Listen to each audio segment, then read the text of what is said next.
My name is Julia Reynolds. I'm 34 years old, and for longer than I care to admit, I tried to tell myself that my family wasn't deliberately shutting me out, that the distance was accidental, that the coldness was stress, that I wasn't the extra piece they kept around only when convenient. But on New Year's Eve, that illusion finally broke. For 2 full weeks, I had been messaging them. Simple, hopeful, harmless questions.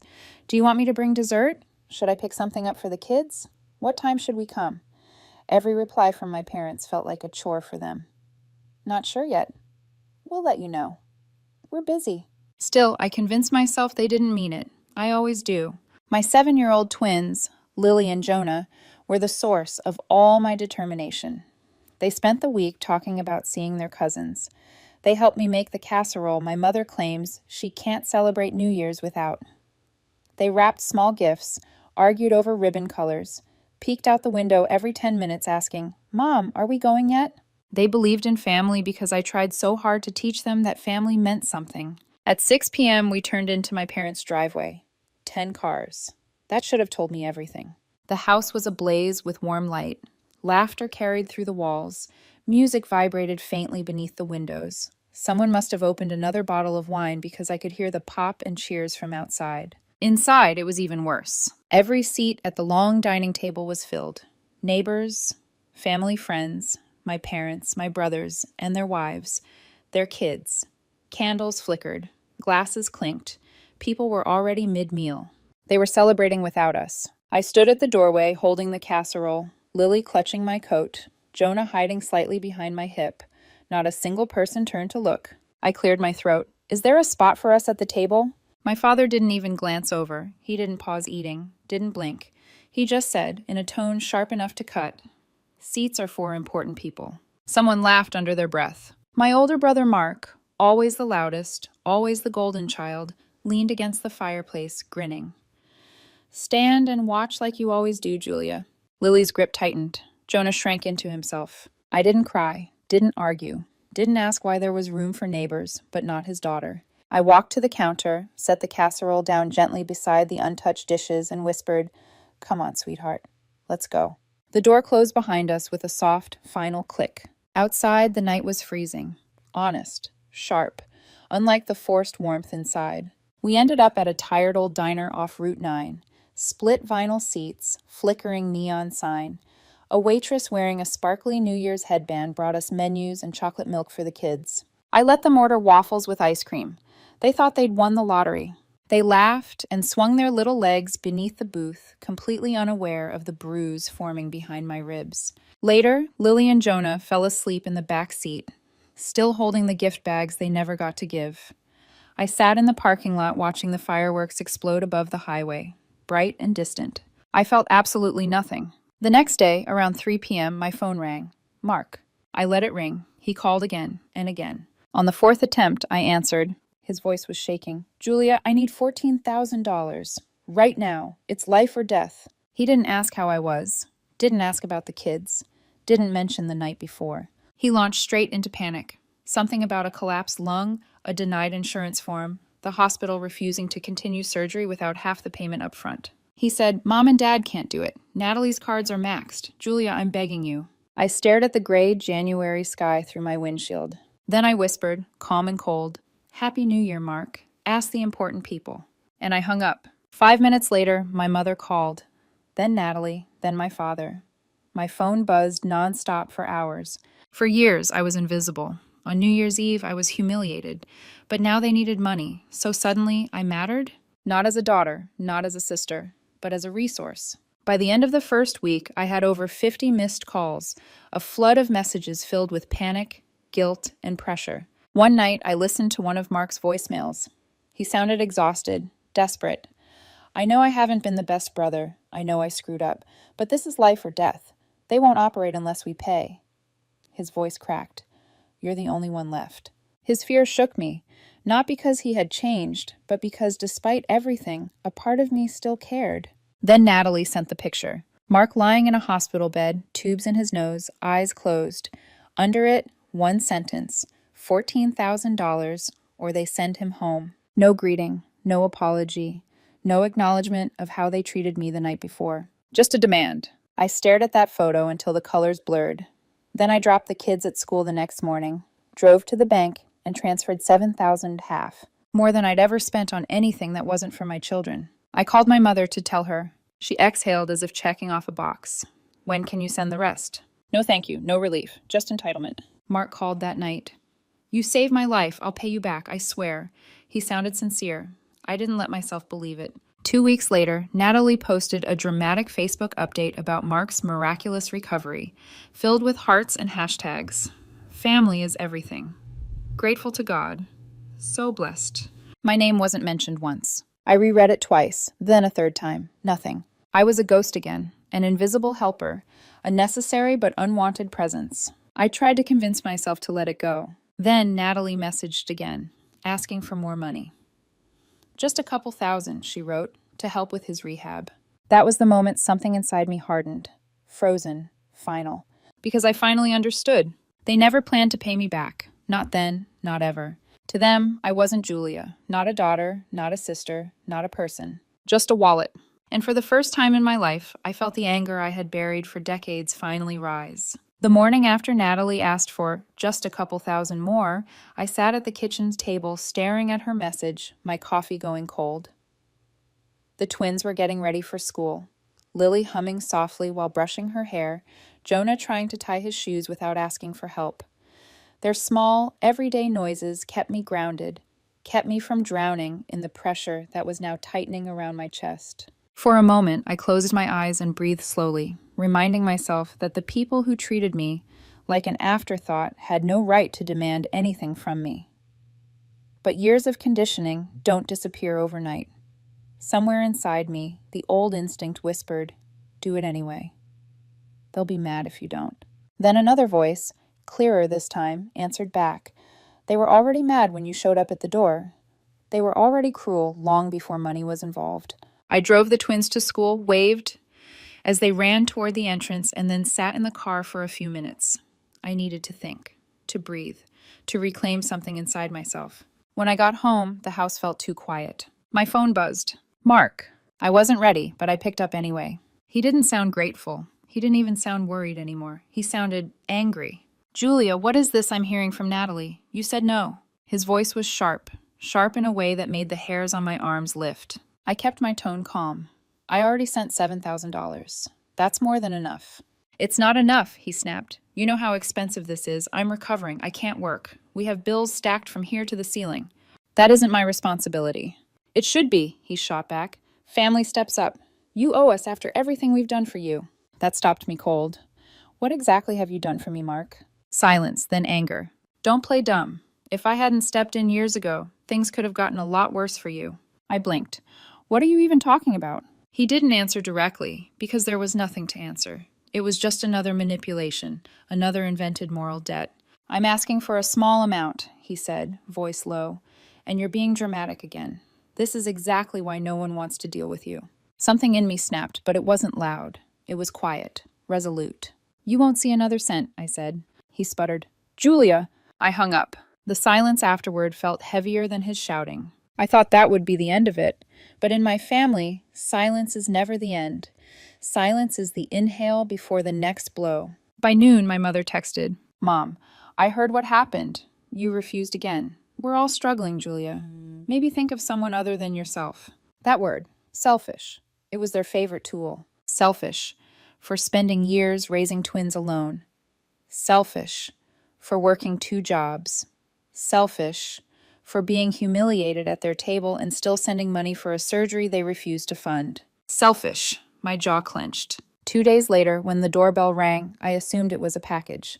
I didn't expect to see Natalie through the peephole, dressed nicely, holding a box of bakery cookies like she was auditioning for a commercial. Against my better judgment, I opened the door halfway. Julia, she said brightly, as if we were old friends. Can we talk? No, I replied simply. She blinked. The forced smile didn't fully disappear, just twitched. I understand things got tense, but we really are in a desperate place right now, and Mark, I'm not giving you more money. Her breath caught. Can you at least listen? We're drowning. You're doing well.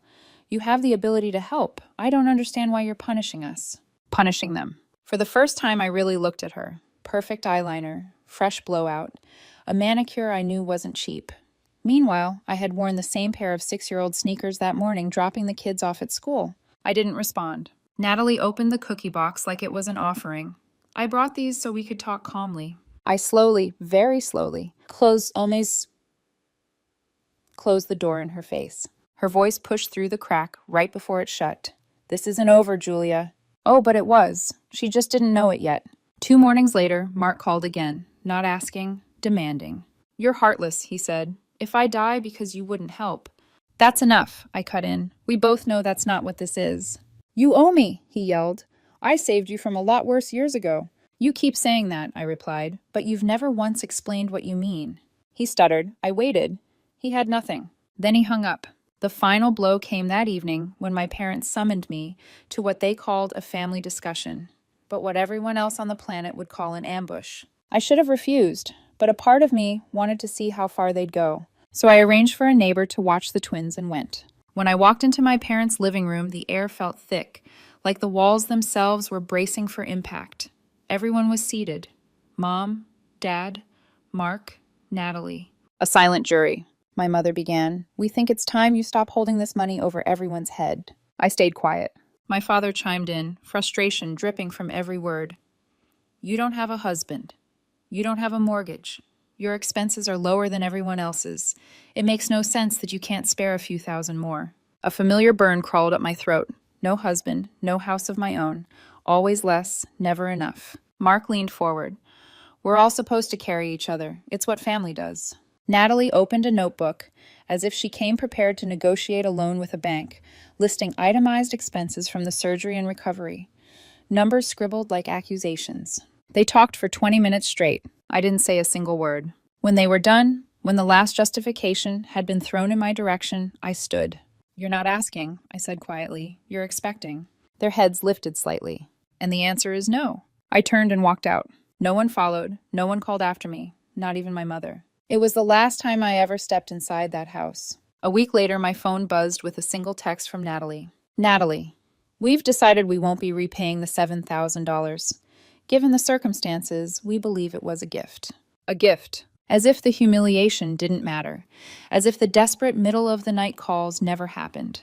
As if my savings were something they could rewrite to soothe their guilt. The moment I read that message, something inside me shifted.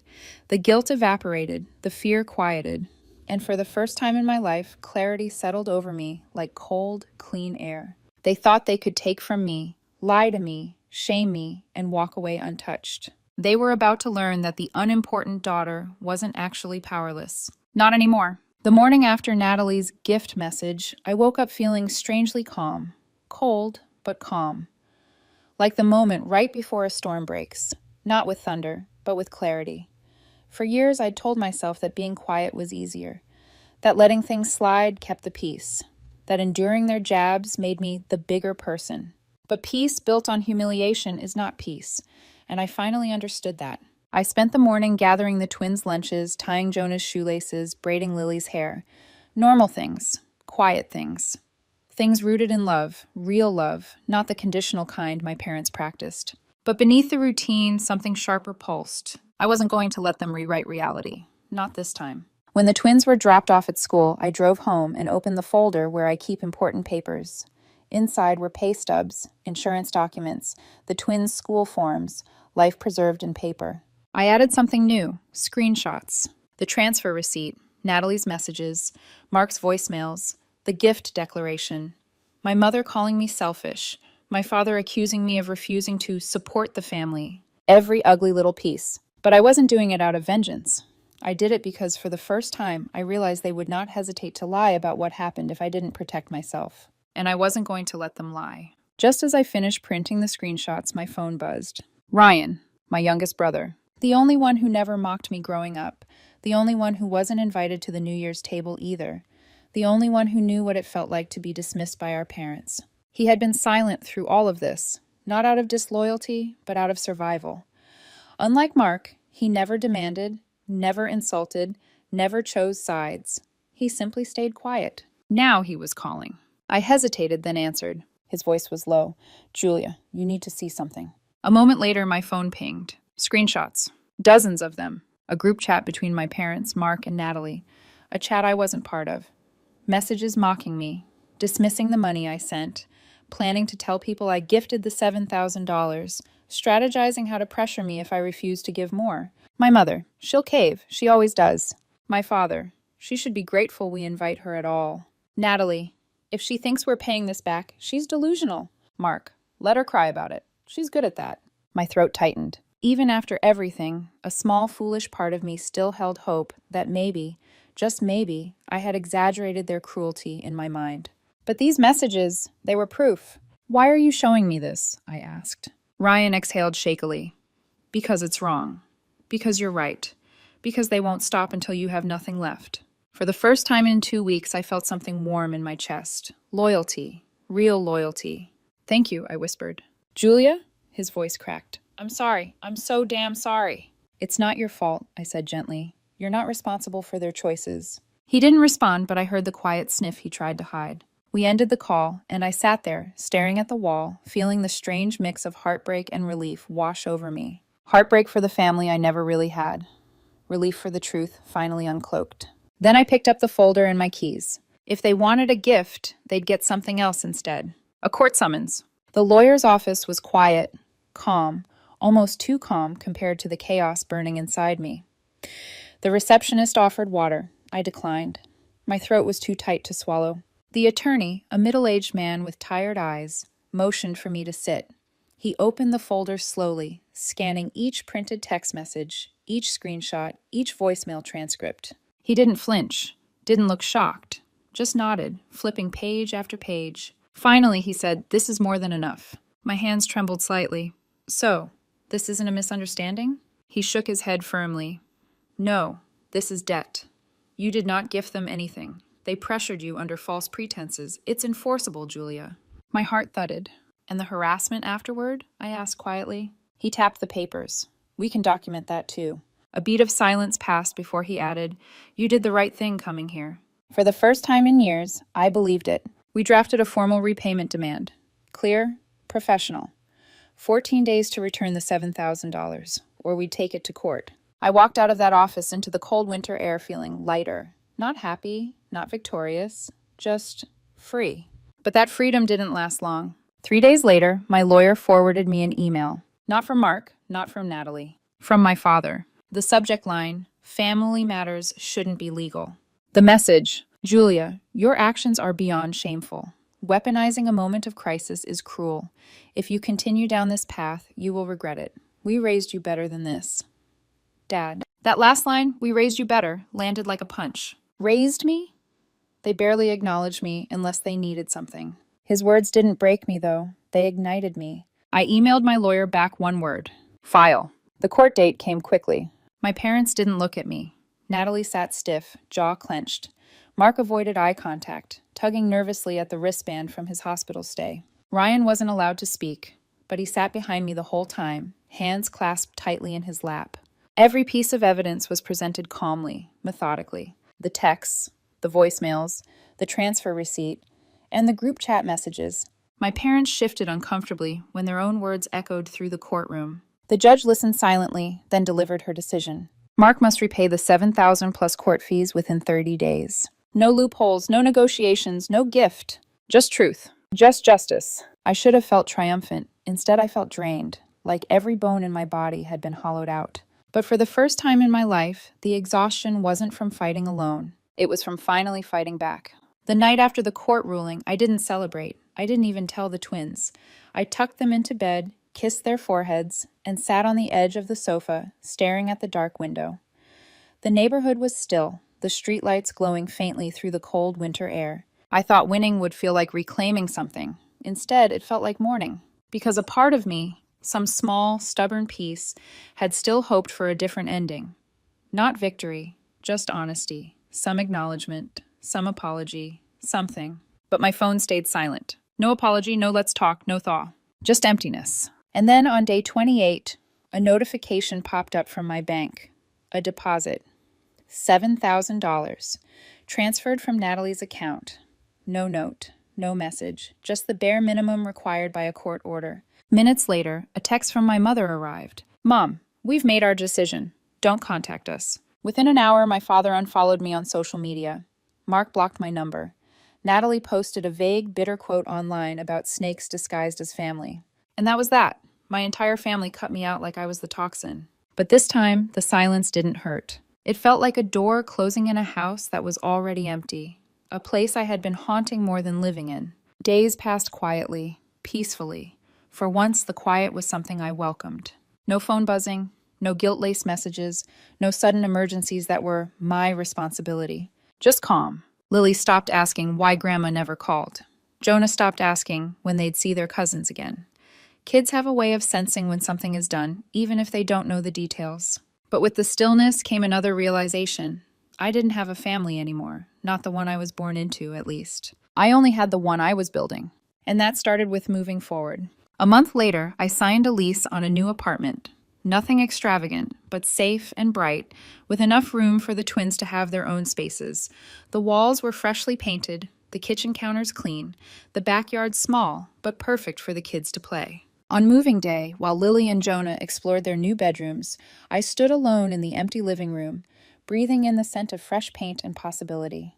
There was a knock on the door. When I opened it, Ryan stood there with 2 pizzas stacked in his hands and a sheepish smile. "You didn't think I'd let you do this alone, did you?" I didn't, but I had been afraid to hope. He came in, kicked off his shoes, and immediately began assembling furniture with the twins. He lifted heavy boxes, hung shelves, tightened screws, not because he felt obligated, but because he genuinely wanted to help.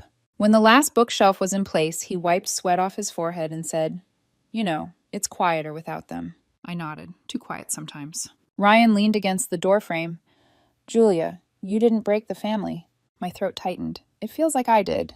"No," he said softly. "You broke the cycle. There's a difference."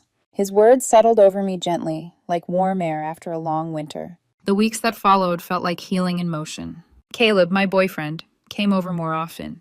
He didn't push, didn't dig for details, didn't pressure me into talking when I wasn't ready. He just showed up with groceries, helped cook dinner, watched movies with the twins, and made them laugh until they fell asleep on the couch. I had never realized how effortless love could feel when it wasn't conditional. One night, after the twins went to bed, he sat beside me on the sofa, our shoulders brushing. "You seem lighter," he said quietly. "I guess I finally stopped trying to earn people who never wanted me," I admitted. He nodded, squeezed my hand gently, and didn't say anything else. Sometimes silence is its own kind of support. Then, one chilly evening in early spring, as I sorted mail on the kitchen counter, I noticed an envelope with no return address. The handwriting was familiar. My stomach twisted. Inside was a single item, a $1,000 money order. No note, no apology, no explanation. Just the money. Mark's handwriting on the money order was shaky, like he had hesitated with each stroke. I stared at it for a long time, unsure what to feel.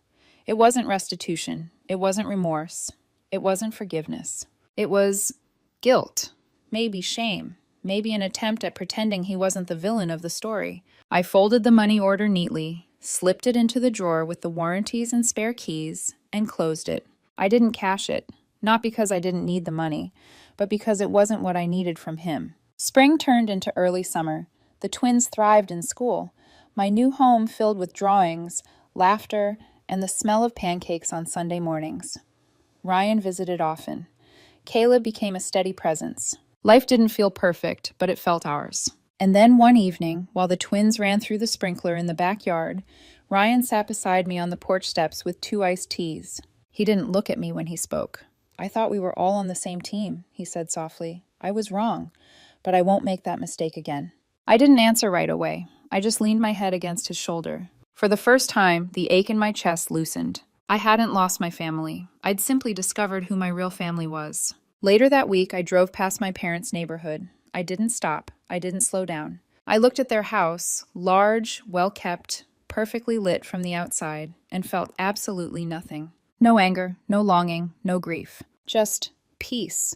Like looking at a place that used to hold meaning, but now was nothing more than a memory I no longer lived inside. They might spend the rest of their lives rewriting the story, painting me as selfish, cold, ungrateful. Let them. I was done rewriting myself to fit their narrative. Summer arrived slowly, like the world was exhaling after months of tension. The air softened, the days stretched longer, and the twins spent every afternoon outside, barefoot, sun-kissed, leaving trails of laughter across our new backyard. For the first time in years, the quiet in my life didn't feel like abandonment. It felt like peace. There were no sudden crises, no family emergencies that somehow became my responsibility, no guilt-laced messages demanding money or emotional labor. Just stillness. And in that stillness, I learned something. When chaos stops, you finally hear your own heartbeat. I spent the first month settling into the new apartment, arranging the kids' rooms exactly the way they wanted. Lily with her pastel butterflies, Jonah with his solar system posters.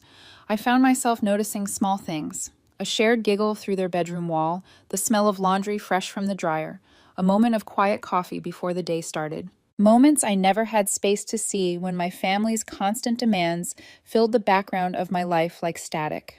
Some nights I would catch myself waiting for the next problem, the next message, the next accusation. Trauma habits don't disappear quickly. They leave residue. But the silence held, and for once, silence didn't mean punishment. It meant freedom. Caleb started coming by more often. He never assumed. He always asked before stepping into our little routine. He'd help the twins with homework, fix loose cabinet hinges, bring over takeout on nights when I was too tired to cook. One evening, after the kids went to bed, I sat beside him on the couch while he folded a blanket I had tossed aside. "You're different lately," he said. Not judgmental, just observant. "How?" "You're not bracing anymore." I looked at him. I didn't realize I was. He gave a sad little smile, brushing a thumb lightly along my knuckles. "You always look like someone who expected the next thing to hurt." My breath caught. He didn't say it to pity me. He said it to acknowledge the truth I had lived for years without naming. "I guess," I whispered, "I finally stopped waiting for them to change." Caleb nodded. "And you started choosing yourself." It wasn't romantic, it wasn't dramatic, it was real. Sometimes the smallest sentences carry the heaviest truths. A week later, I was sorting mail at the kitchen counter when I saw it. An envelope with no name, no return address. My chest tightened. Inside was a second money order for $1,000, the handwriting unmistakably Mark's. Again, no note, no apology, just money, like guilt distilled into a single gesture. I placed it next to the first one in the drawer, uncashed, untouched. Money isn't accountability, and forgiveness isn't bought with 4 digits. I closed the drawer gently. One night in late July, Ryan stopped by unexpectedly with a pack of root beers, saying he needed a break from everything. He sat with me on the porch as the twins played tag under the string lights Caleb helped us hang. For a long while, we didn't talk, just watched the kids run in circles, their laughter echoing through the warm air. Then he said quietly, "You know what the family's saying, right?" I tensed. "I can guess." "That you sued them for money, that you don't care about any of us, that you made everything harder." I didn't look at him. Of course. "But here's what they're not saying." His voice dipped softer, steadier. "They're not saying they used you. They're not saying they expected you to pay for everything. They're not saying you raised those kids alone while they judged you for it." I felt my throat thicken. Ryan continued, "You didn't break the family, Julia. They broke it the moment they decided your only role was to give and never receive." I swallowed hard. "Why didn't you say anything sooner?" He let out a breath. "Because I was scared. I didn't want them to turn on me too." That admission, quiet and raw, made my chest ache more than any insult my parents ever hurled. "But I'm done being scared," he added. "You deserve better. You still do." I leaned my head on his shoulder. He let it happen without saying a word. Some families are built by blood. Others are built by choice. Mine, I realized, was being rebuilt in front of me, slowly, gently, truthfully. As the months passed, I began to see just how deeply I had allowed myself to shrink in order to avoid their anger. I walked on eggshells without noticing. I apologized for things I didn't do. I accepted mistreatment because family is family. But now I understood something simple, terrifying, and liberating. Love without respect is not love. Family without kindness is not family. And belonging shouldn't require sacrifice of yourself. One afternoon, while folding laundry, I found a photo of my parents' house stuck inside a book. Lily must have used it as a bookmark. I stared at it for a long moment. The house I grew up in. The house I fought to belong in. The house I walked out of for the last time under a storm of accusations. I waited for the ache, the guilt, the longing. But nothing came. Just a strange, beautiful stillness, like the last flicker of a candle finally going out. I slipped the photo into an envelope and tucked it into a storage box in the hall closet. Not thrown away, not cherished. Just archived. A chapter closed. By early autumn, laughter filled the apartment more than any fear ever had. The twins decorated the fridge with drawings. Caleb's toolbox lived under the sink. Ryan came for dinner every Sunday. There was no drama, no tension, just life, imperfect and beautiful. For the first time, I saw the future not as something I had to survive, but something I could build. Something that belonged to me. Something I had chosen. Something real. Autumn passed in shades of gold and soft wind. The world slowed down, settling into that gentle quiet before winter.